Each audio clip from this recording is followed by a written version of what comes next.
Trigger, lack of motivation to complete a task. Behavior, distracting myself with video games. Reward, the temporary escape from the task. Rewire, trigger, highly motivated to complete a task. Behavior, visualizing the outcome of the task and then getting to it. Reward, feeling relieved and accomplished. Trigger, boredom. Behavior, scrolling through social media. Reward, dopamine. Rewire, trigger, boredom. Behavior, reading a book. Reward, new perspectives and knowledge that can be implemented in my business. How did I even get to this point to change these actions about myself? Did I just wake up one morning and say, I'm gonna do this and I'm gonna stick to it? Absolutely not. If it was that easy, those New Year's resolutions I make every year would be something I actually went through with. Now you know how we do every year. I'ma get in shape. I'ma eat better. I'ma quit smoking. I'ma quit drinking. I'ma save money. I'ma get money. I'ma cut back on spending money. I'ma go back to school. I'ma make more time for the people I love. I ain't gonna stress this year. I'ma start a business. Several months later.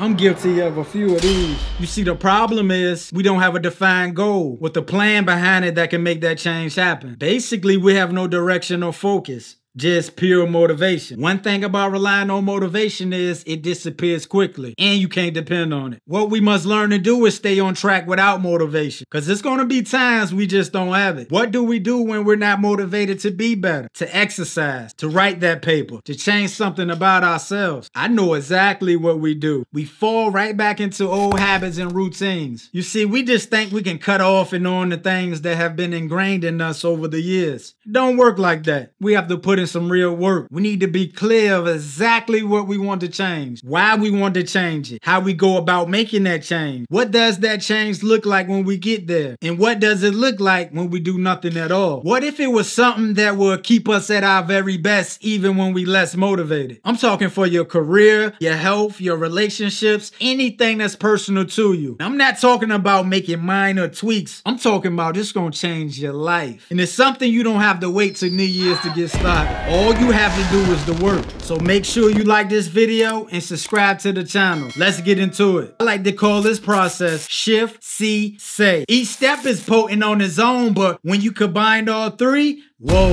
Let's start with shift. Shift means identity shift. An identity shift is just a 2.0 you, the better version of yourself. It's not about who you are at the moment, it's about the person you're about to become. The goal here is to take the beliefs, the values, and the behaviors of the type of person you want to become. And over time, it becomes automatic. The more repetitive we are with our new thoughts, behaviors, and self-perceptions is when our brains start to get rid of the old thoughts, behaviors, and self-perceptions. When we rewire our minds, we start acting and thinking differently. Not like the ghetto boys.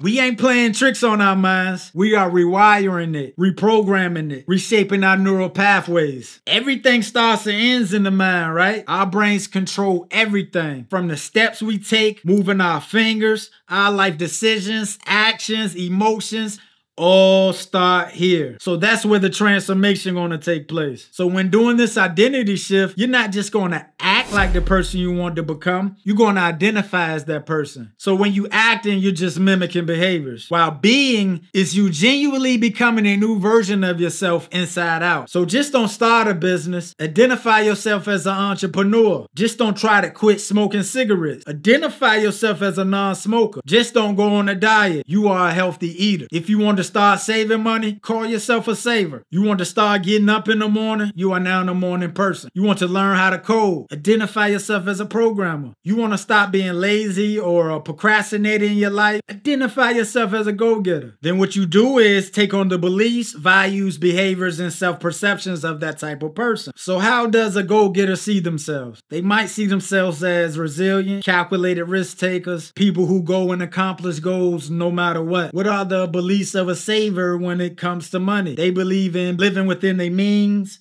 the importance of having emergency funds, and so on. What does a healthy eater value? They value being aware of the foods they may eat and how much they put in their body. What would be the behavior of a morning person? Maybe they avoid caffeine before bed or being on their phone. These are the things you want to learn to become the person you want to identify with. And what makes this so dope is it's just not focusing on one aspect of your life. It's hitting everything. Your habits, your behaviors, your perceptions, all at one time. Me, for instance, I really had to figure out what I wanted in life. And that for me is financial freedom. Why do I want it? Our why going to be the most important part of everything. It's what keep us committed and remind us of the reason we're on this journey. My why is bigger than having a lot of money in my bank account. It's more about what the money can create for me. Like my time back to be with my family and not working on someone else's dream on their time. Most importantly, I want to leave my son something for his future. So what's the best way for me to gain financial freedom? That's through entrepreneurship. I had to change my entire lifestyle. I don't look at money the same. To me, it's no longer just a note or coin used in exchange for goods and services. I now see it as a tool that's used to generate even more wealth and value. At first, I couldn't see opportunities other than working for someone else's company. But now I see opportunity everywhere. I had to learn how to control habits when learning. It's easy to get distracted with these phones and just procrastinate. I even stopped gambling.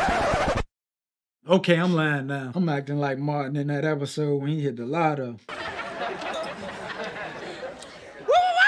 Nah, but I really cut back. I no longer will take thousands of dollars in a casino with the thought of a jackpot being the only way that can change my life financially. I have better odds of betting that money on me, investing in my learning, developing my skills, investing in my business, or whatever else that's going to give me a return. So I'm locked in. Next we have C. C is visualization. What we're doing here is visualizing our new identity. When we visualize our shift regularly, our minds start to experience it as it was reality. Research reveals that our brains don't know the difference between what's real and what we imagine. We have to take advantage of that because the images in our head are just as important as what we see. So with that, we are strengthening the neural pathways even more. With repeating this, we start to adapt the belief systems, the attitudes and behaviors of the new identity we are taking on. So while our identity shift alters our deeply ingrained beliefs about who we are, visualizing it going to make it feel attainable and make it feel real. Starting out, I would say do it a few minutes a day until you find what's best for you. Just make sure it's daily. You can sit in a comfortable chair while doing it. You can lay down in the bed. You can listen to music while you're doing it. Me personally, I use a guided meditation where a voice leads me through my experience. That might be something you can look into. I usually do it for 10 to 15 minutes. It's even some that are hours long, but you don't need all that to start out. Find something that works for you, but just stay consistent. Close your eyes and imagine your identity shift. Visualize yourself in different scenarios. When you start, make it feel real as possible. Really be there and experience every emotion. What do you see? What environment are you in? What other situations are you in? What are the conversations you are having? What are the sounds that are happening around you? What do it smell like? If you identify yourself as a top chef, what do the food in your kitchen or your restaurant smell like? If you identify yourself as a runner, smell the fresh air outdoors. What do you feel? If you're visualizing yourself outside, is it raining, snowing, windy, hot or cold? How do objects feel? If you in the gym, how do dumbbells feel in your hands? We have to really connect with these new identities. But we ain't done just yet. We need a reminder, something that's gonna keep us on our toes. We need to make a mental note of what happens if we don't embrace this new identity. What would be the outcome? And it need to be an ugly outcome. The worst case scenario that really could happen and will happen if we didn't change nothing at all. For me, I have a vision of still being in the rat race, living paycheck to paycheck. That keeps me moving forward. That's something ugly that really could happen if I did nothing at all. Someone who identifies as a sober individual might envision liver damage or damaged relationships. The healthy eater might see obesity, diabetes, or heart issues. Someone who identifies as a confident person might see missed opportunities. Like I said, you want it to be ugly, but it really could happen. You see, the positive visualization will keep your eyes on the finish line, while that negative mental note will make sure you don't turn around. Now, the final piece that you need to solidify this is say. Words hold a lot of power when you put them in the universe. Say is your purpose affirmation. This is like the bridge between our identity shift and who we currently are. The goal of this affirmation is to once again alter our thoughts, emotions, and behaviors. No matter what we got going on in our lives, we are saying this out loud or in our head. It's going to look something like this.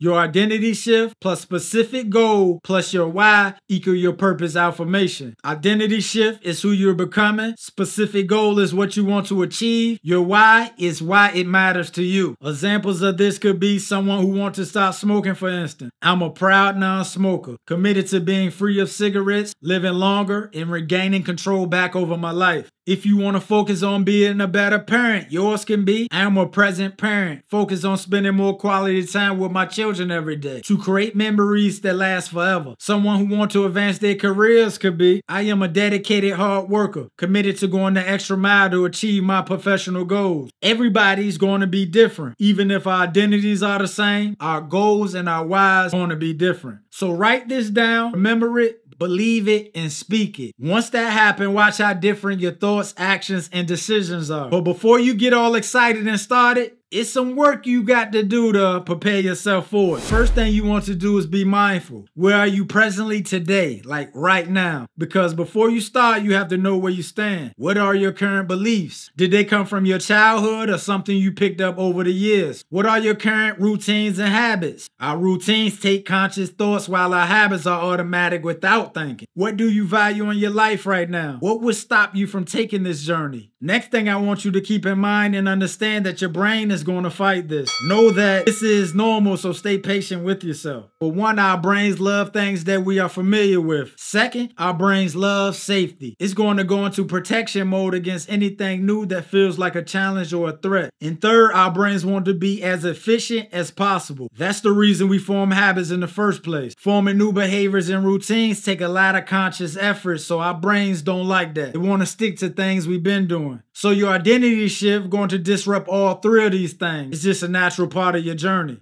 With the identity shift, the aim is to become the person we aspire to be. But that's not going to happen overnight. Depending on the goal you have for yourself, it could take a lot of time and effort to get there. So what we have to do is set micro goals to get us there. Small, consistent actions that move us closer to where we want to be. Look at it like this. You are reverse engineering your life. The new and improved you is already at the top of the mountain waiting on you with open arms. That's your big goal. Each micro goal is a step to get you closer and closer. So do everything you need to do to get yourself to the top of that mountain. Each micro goal you accomplish, make sure you celebrate it. It's one step closer. Be committed and consistent. Be open-minded to all the changes that's about to take place. Make sure the people around you and your environment are also good as well. And educate yourself on what you're doing. Identity shifting, visualization, affirmations. So write in the comments if this is something you did before or something you're going to try. I would love to hear from you all. Best wishes, and I'll see you guys in the next video.